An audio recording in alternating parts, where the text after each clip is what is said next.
Waalaikumsalam warahmatullahi wabarakatuh. Waalaikumsalam warahmatullahi wabarakatuh. Baik, kami dari kelompok 10 akan mempresentasikan hasil kerja kelompok kami. Saya Rifki Naufal Ibatullah dan rekan saya Rama Bagaskara. Langsung saja ke materinya.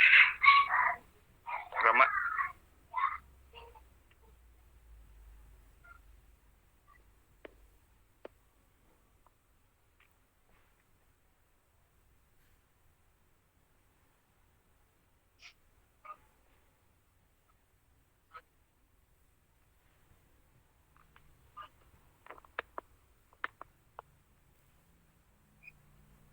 Definisi menurut William Scott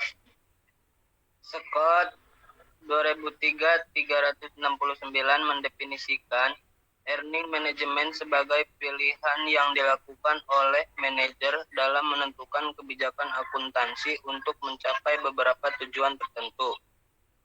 Konsep manajemen laba menggunakan pendekatan teori keagenan atau bisa disebut agensi teori yang menyatakan bahwa praktek manajemen laba dipengaruhi oleh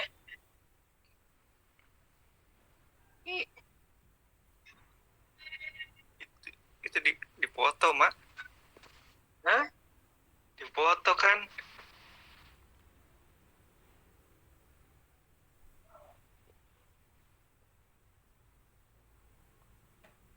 Yang bisa dipengaruhi yang dilakukan oleh manajer menentukan kebijakan akuntansi untuk beberapa tujuan tertentu. Konsep manajemen laba menggunakan pendekatan teori keagenan yang menyatakan bahwa praktik manajemen laba dipengaruhi oleh konflik antara kepentingan manajemen dan pemilik yang timbul karena setiap pihak berusaha untuk mencapai atau mempertimbangkan tingkat kemakmuran yang dikehendakinya. Berdasarkan definisi-definisi di atas, maka earning management adalah suatu usaha atau upaya mengatur pendapatan atau keuntungan untuk kepentingan-kepentingan tertentu yang dilandasi oleh faktor-faktor ekonomi tertentu. Ada dua cara memahami earning management, yaitu sebagai berikut. Yang pertama, memandang manajemen laba sebagai perilaku oportunistik manajer untuk memaksimalkan utilitasnya dalam menghadapi kontrak kompensasi utang dan kos politik. Yang kedua, memandang manajemen laba dari perspektif kontrak efisien. Artinya, earning management memberi fleksibilitas bagi manajer untuk melindungi diri dan perusahaan dalam mengantisipasi kejadian-kejadian tak terduga untuk keuntungan pihak-pihak yang terlibat dalam kontrak. Pola manajemen laba ada 4. Yang pertama, taking a bet, dan yang kedua, income minimization atau menurunkan laba. Income maximization, menaikkan laba. Yang keempat, income something atau meratakan laba.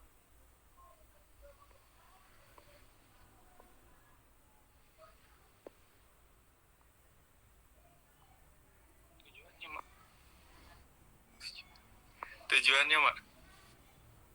Tujuan earning management untuk mendapatkan bonus. Alasan bonus, adanya asimetri informasi mengenai keuangan perusahaan menyebabkan pihak manajemen dapat mengatur laba bersih untuk memaksimalkan bonus mereka.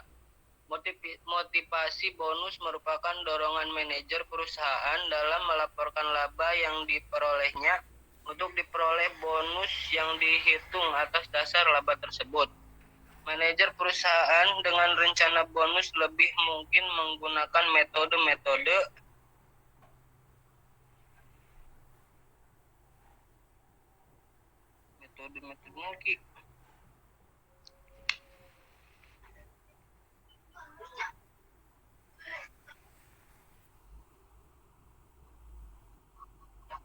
dilanjut yang ya. meningkatkan income yang dilaporkan pada periode berjalan.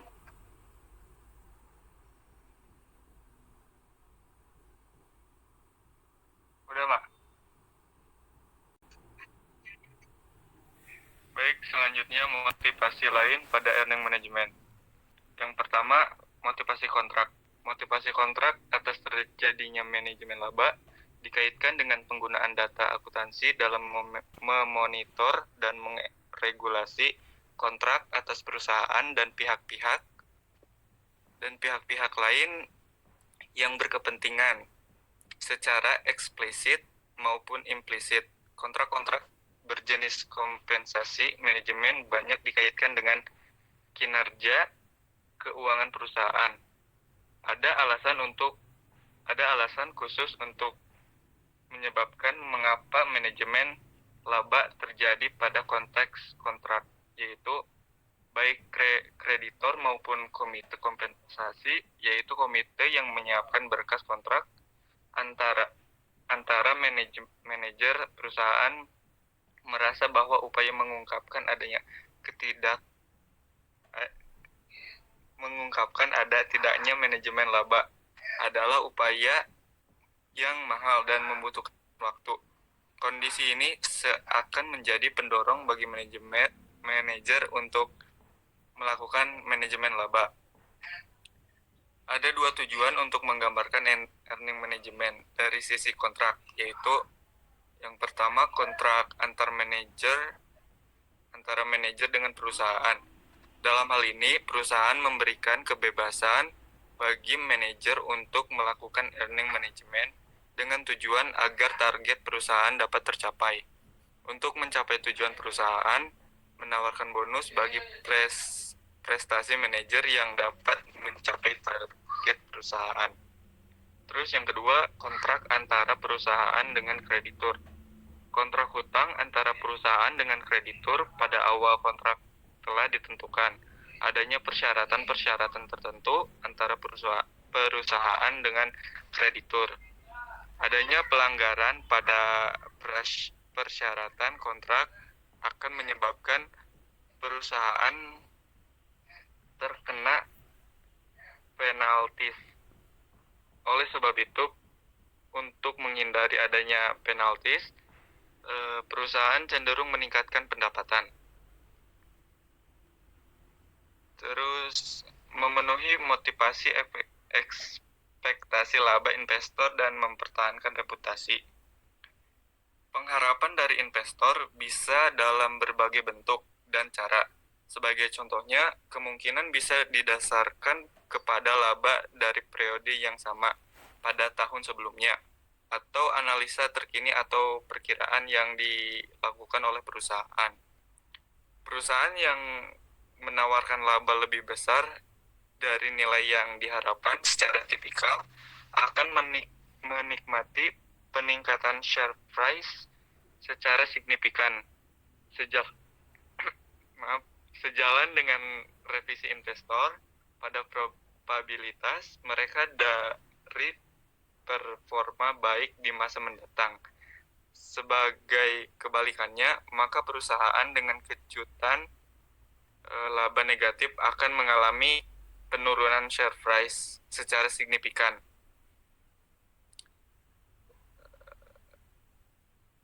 Terus yang ketiga, initial public offering. Berdasarkan definisinya, perusahaan yang melakukan IPO masih belum mempunyai harga pasar.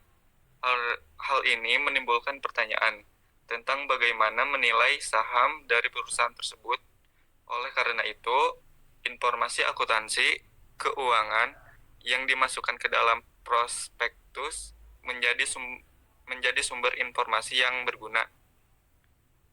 Contohnya,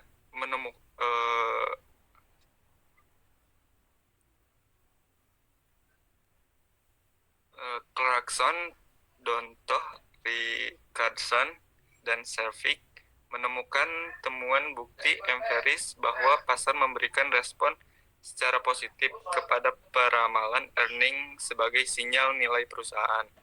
Hal ini menimbulkan kemungkinan bahwa manajer dari perusahaan yang Go Public mengelola earning yang dilaporkan dalam prospekturnya dengan harapan untuk menerima harga yang lebih tinggi untuk saham mereka. Selanjutnya, sisi baik earning management. Yang pertama, membuka komunikasi yang diblok atau terhambat. Konsep komunikasi yang terhambat atau diblokir berasal dari Deminsky dan Sappington. Secara frekuen, maka agen yang memperoleh informasi yang dispesialisasikan sebagai bagian dari keahlian mereka dan jenis informasi ini kemungkinan besar akan bernilai untuk berkomunikasi kepada pelaku utama, yakni membuka komunikasi yang terhambat di antara perusahaan atau manajer dengan pemilik perusahaan atau investor.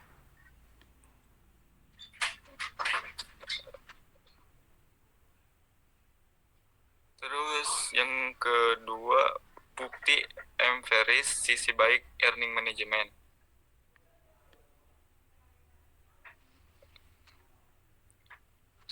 Subramayam 1996 menyediakan beberapa bukti isu ini. Dia membagikan akrual kepada komponen diskresioner dan komponen non-diskresioner menggunakan model Jones. Subramayam menemukan setelah pengendalian terhadap efek arus kas operasi dan akrual non-diskresioner pada pengambilan saham konsisten dengan para manajer, rata-rata menggunakan earning management secara bertanggung jawab untuk mengungkapkan informasi bagian dalam tentang laba masa depan.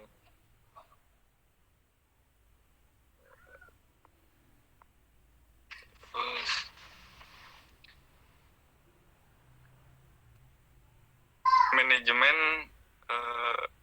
laba opportunistik. Meskipun teori dan bukti bertanggung jawab dalam mempergunakan manajemen laba, ada juga bukti manajemen yang buruk. Dari perspektif kontrak, ini merupakan hasil dari tingkah laku manajer. Kecenderungan manajer untuk menggunakan manajemen laba agar memaksimalkan bonus mereka. Investigasi mengungkapkan sejumlah motivasi untuk manajemen laba tersebut, yang umum adalah kedekatan dengan pelanggaran perjanjian utang. Motif lain untuk melakukan manajemen laba yang buruk muncul ketika manajer bermaksud untuk meningkatkan modal saham baru dan ingin memaksimalkan hasil dari penerbitan saham baru.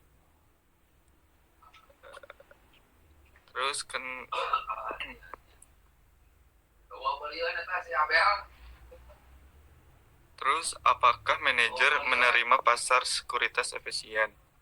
Teknik manajemen laba yang dijelaskan termasuk Nortel tidak selalu konsisten dengan efisien pasar sekuritas. Mereka mengandalkan buruknya pengungkapan dan keterbatasan perhatian dari investor untuk menjaga tingkat manajemen laba sebagai informasi pihak internal. Chart dan Walter melaporkan lagi bentuk manajemen laba. Mereka menganalisis sampai perusahaan yang melaporkan materi keuntungan yang tidak berulang atau kerugian atas penjualan properti, pabrik, dan peralatan kuartal tahun sebelumnya, tetapi tidak ada keuntungan tersebut atau kerugian pada kuartal yang sama pada tahun berjalan.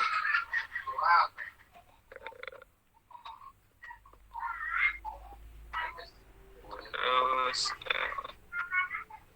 implikasi bagi akuntan yang ingin mengurangi manajemen laba yang buruk, bagaimana tidak menolak efisien pasar, tetapi untuk meningkatkan keterbukaan. Pengungkapan penuh membantu para investor untuk mengevaluasi laporan keuangan, sehingga mengurangi kerentanan mereka terhadap bias perilaku dan mengurangi kemampuan manajer untuk mengeksplorasi tata kelola perusahaan yang buruk dan inefisiensi pasar. Sekian dari presentasi kami. Mohon maaf bila ada kekurangan.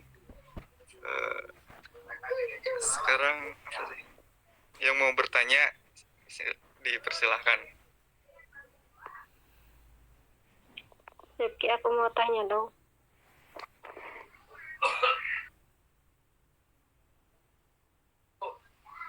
Siapa ini? Bentar. Sok, siapa yang mau nanya?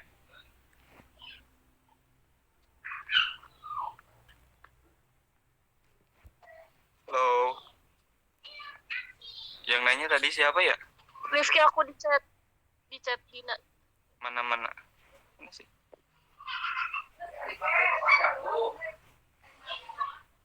Iya.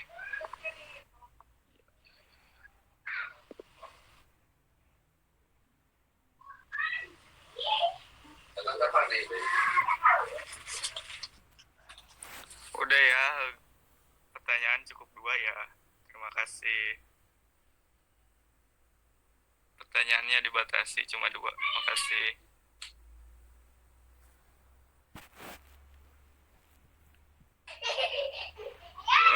Minta waktunya buat nyari jawabannya ya.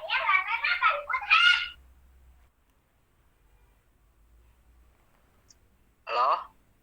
Ya, Rama. Jadi pertanyaannya, apakah manajemen laba itu sama dengan fraud? Oke, jawabannya, manajemen laba sesungguhnya bukanlah tindakan penipuan atau fraud atau tindakan kejahatan lainnya. Manajemen laba itu termasuk dalam tindakan manipulasi laporan keuangan, tetapi dengan tetap memperhatikan dan mengikuti kaidah-kaidah metode akuntansi. Mungkin begitu, Dep ya. Jadi ya itu aja yang bisa dijawab. Jadi intinya beda gitu. Iya, beda. Oke, makasih. Sama-sama.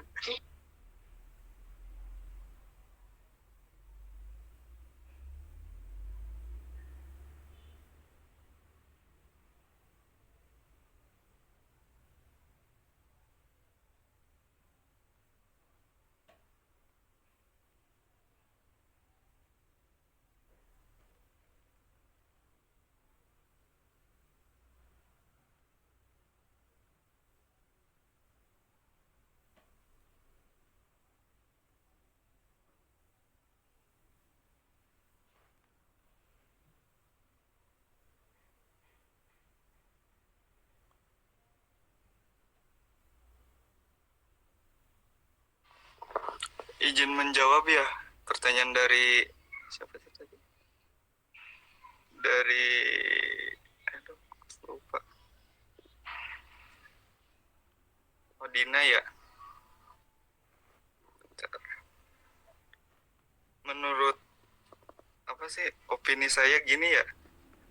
Dalam hal ini manajemen harus menjalankan tugas-tugasnya secara transparan dan akuntabel sesuai dengan amanahnya. Namun dalam prakteknya seringkali manajemen lebih mengutamakan kepentingan pribadinya dan pada kepentingan organisasi maupun pemilik. Kondisi yang demikian tentunya akan sangat merugikan pemilik mengingat mereka tidak memiliki akses atas keseharian aktivitas organisasi. Permasalahan ini akan menanggung beban kerugian tersebut. Para pemilik serta masyarakat akan mendasarkan keputusan pada laporan keuangan tersebut. Terus pemilik atau yang juga disebut prinsipal perlu mengetahui apakah manajemen tetap konsisten untuk menjaga kepentingan pemilik atau sebaliknya malah mengutamakan kepentingan pribadi atau golongannya. Seringkali terjadi prinsipal tidak mendapatkan informasi yang cukup sehingga mengalami kesenjangan informasi yang sangat merugikan mereka. Terus dengan kondisi yang demikian, manajemen dapat melakukan hal yang merugikan pengguna laporan keuangan, termasuk fraud. Salah satu informasi yang disampaikan pada publik adalah laporan keuangan yang terdiri dari neraca, laporan arus kas, laporan perubahan modal atas catatan atas laporan keuangan, dan laporan laba rugi. Terus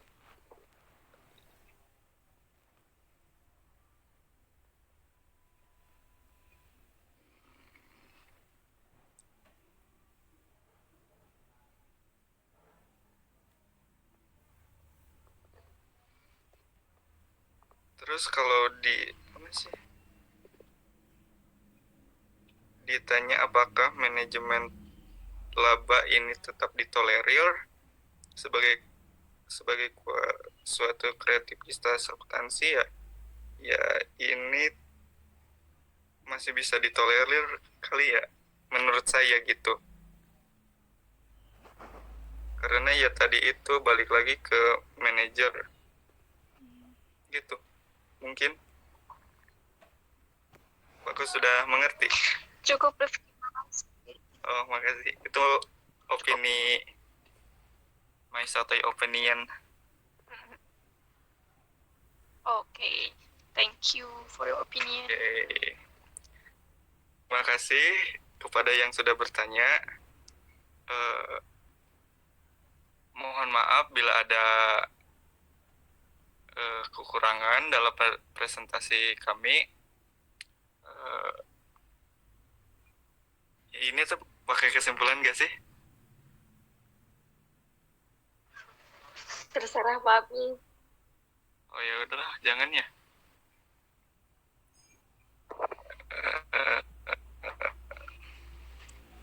Ya udahlah, kesimpulannya manajemen laba dimungkinkan oleh fakta bahwa pendapatan bersih yang benar tidak ada. Selanjutnya, GAAP tidak sepenuhnya membatasi pilihan kebijakan manajer dan prosedur akuntansi.